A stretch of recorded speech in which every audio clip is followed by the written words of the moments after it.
So hello guys, if you are new here to my channel, my name is Asia Nicole and I am the founder and CEO of Women of Valor. And in this study, we will be talking about surviving the family system. And so with this study, I am going to be going through 12 weeks of showing you how me, myself, survived a family system. And I'm going to be giving you the tools to be able to survive any type of family system that you are in, especially if you are a mother and you feel like you have no one, you don't know what your next step is. I am here to teach you that. And I hope that this video is helpful to anyone who needs it. And so we're just going to jump right in. And so, as you can see, we are learning about surviving the family system. And week one, we will be understanding what a family system is. And this series is recognizing unhealthy patterns, protecting your peace, and learning how to stop losing yourself inside a system that benefits from your silence. And so, what I really want this series to be able to do is to help women survive. And not just survive, but get out if you need to. Because that was the thing for me. And God showed me a way out.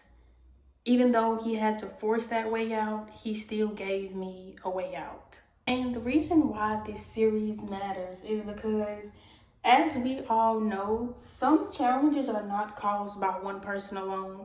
Sometimes it's the mom, it's the sister, it's the friends, it's the cousins, it's the people that that particular person associates themselves with. And that takes me into my next point, which is in some situations, a family pattern helps keep dysfunction in place. And when we're inside of it, it's very hard for us to be able to see where the dysfunction is, what's the root of it, what's causing it, and so many other things. And so the main reason of this study is so we can understand the system is the first step towards surviving it. And so once you really learn what the system is, it's going to make it so much easier for you to be able to really understand what it is you're inside of. So we are going to now hop into what is a family system. A family system is the emotional pattern a family uses to function, which often includes roles people are expected to play, rules about loyalty, silence, and behavior, communication patterns, responses to conflict, and expectations about accountability.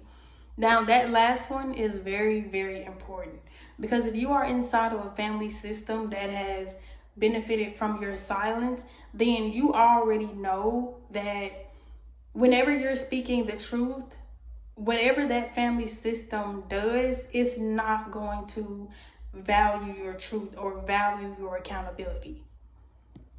And so here are the differences between a healthy family system and an unhealthy family system. And so we're going to go through the unhealthy family system first. So with an unhealthy family system, they protect their image, avoid accountability, which we just talked about. They treat boundaries as disrespect, which means that they hate boundaries. You do not set boundaries in a family system that is trying to benefit from you staying quiet. They repeat harmful patterns and they protect dysfunction. And that last one with protecting dysfunction means that they'll do whatever it is to the point where as long as they're covering it up, it doesn't matter what it looks like. And so now we're going to hop into a healthy family system. They value truth, accept accountability, respects boundaries, repairs after conflicts, and protects people, not appearances. And so I am going to be honest on this part with the healthy family system. Me, myself, I have not been in a healthy family system yet, but I do believe that God will bring me to a healthy family system. in the near future. And so we're going to be going through this study together so we can learn the differences. And so here are some signs that you may be inside an unhealthy family system. One person is protected no matter what, whether that could be your baby daddy, your boyfriend, your husband, your son, your brother, whoever it is, they can always be protected inside of that family system. Boundaries are treated like disrespect. They blame shift instead of accountability. People gather information instead of having honest conversations. The story changes, but the pressure stays the same. And the last one is you are expected to keep the peace at your own expense, meaning that no matter what is going on inside of that system, only you know the truth. And sometimes it can be a lot of pressure. And I can give you a prime example as far as myself, because there were certain things that I knew about this particular person that no one else in his family ever knew. And so it created an extensive amount of pressure for me because I'm holding all of this in, but yet no one else knows this. And so if I sit here and say it, it's going to make me not only look crazy, but then they're going to start side-eyeing him. They're going to start questioning him. He'll be able to lie about it. And just all of these, like it creates a snowball effect. And that's not what you want in this type of family system. And here is something that I feel like is really going to help you when you watch this video. These are the common roles inside of a family system. So number one, if you're dealing with a man, you have the number one is the protected man, which he creates pressure but avoids responsibility. And that is just saying that he, just like I just said in the previous statement, is that he'll tell you something, but everyone else doesn't know about it. He's able to shift blame. He's able to hold on to whatever narrative it is he has, which ties into number two, which is the mother/narrator. The mother softens, reframes, and gathers information. And that could be as simple as calling you on the phone. Sometimes it'll look like it's just a regular conversation, but there is really layers to the conversation. For a prime example, let's say that you have a child and she's calling about the child. After that conversation starts off with the child, it'll go into these other small pockets of layers, and which is she's gathering information from you. And then you have number three, which is a sister/gatekeeper. The sister/gatekeeper is the one who wants to only be the one who knows everything, doesn't want anyone else to feel like they have one up on her.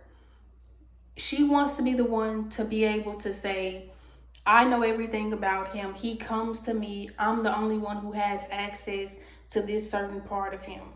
And that takes me into number four, which is the new woman/shield, which she helps the old chapter appear closed. So if you're inside of a system where maybe you are the new woman, or maybe you were the old chapter, whichever one you relate to, the new woman is the one who's supposed to, quote, take your place, unquote.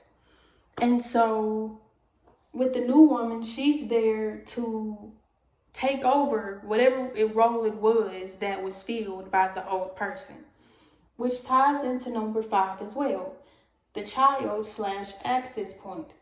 Now remember that I just talked about number two, which was the mother/narrator who's calling about said child. So the child may become a part of the family narrative, which means if you have that child, whether you're the man or the woman, if you have that child and they know that you have set boundaries with them, which is your number six, you're the boundary holder, and you're the one who has the child becomes the access point, which means that whenever they're calling about that child, and let's just say you don't answer or you're not giving them what they want, they'll use that child as a way to say, oh, well, she's not letting us see the baby. We don't hear from her anymore. Whatever it is, like whatever narrative it is they're trying to sell to other people, that child is used. Which goes into number 6. The boundary holder refuses to keep carrying the system. Now, with the boundary holder, that is the person that has been inside the system, was able to leave it, was able to say, look, I'm not doing this anymore. I'm going to go and live my life. And sometimes that's very hard because that was me. I was a new woman at first. And then I became the boundary holder. And it was not easy at first. It was actually very hard because I kept thinking about what are they going to say, or what happens when I do this? And, it's just a lot of things. And so when you become the boundary holder, that's when they try to use the child as the access point. Surviving the family system was not easy. And at first, I thought that I was just dealing with one person, which was him, which was the main person that I was dating at that time. But really, I was dealing with an entire system. And so I tried patience, explanation, and understanding. I tried all 3 of those multiple times. Out of those, a year and a half, I tried everything. And once I realized that nothing was going to get through to them, I just stopped. I literally just stopped. And so the third thing is that I did not recognize the full pattern right away. I didn't at all. Because in the beginning, I was so deep into it. I thought that, oh, they love me. I'm the new girl. I'm going to change him. Just all of these different things that I thought was going to happen. Which ties into, over time, I began to see the roles, the scripts, and the pressure. The pressure is the main thing that will make you feel like you're losing your mind.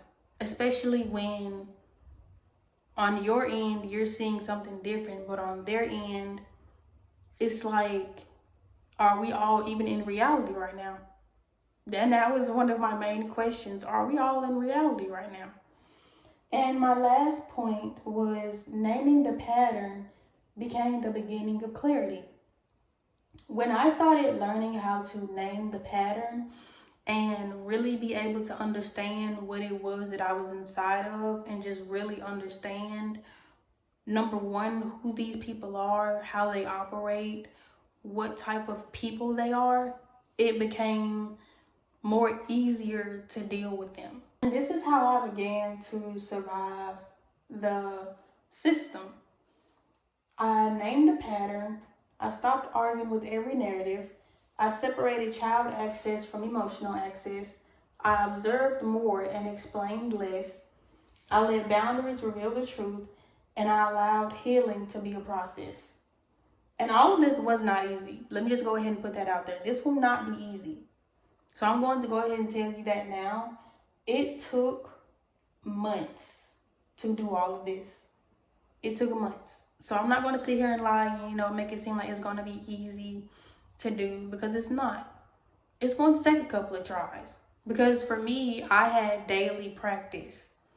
It was always his mom wanting something. It was always his sister trying to become the gatekeeper of whatever it was that was happening at that time. So for me, I had daily practice. Now for you, you may not have daily practice. And so that's where it becomes a little more harder for you. And so the week 1 key takeaway is that you may not be dealing with only one difficult person. You may be dealing with a system that protects dysfunction. And the things that I want to leave you with is clarity comes before change. Naming the pattern reduces confusion. And survival begins when you start losing yourself inside the system. And so next week, we will be talking about healthy and unhealthy family systems. We're going to dive deeper into that. And we're going to just really take this week by week, and we're going to just help you with whatever it is you need help with. Whether that's naming the patterns, naming what it is you want to change about yourself inside of that family system. But whatever it is, I pray that this video reaches whoever it needs to reach, and that you guys are able to just fully survive in whatever it is you're needing to survive. So I pray to see you guys in week 2, and you guys have a blessed day.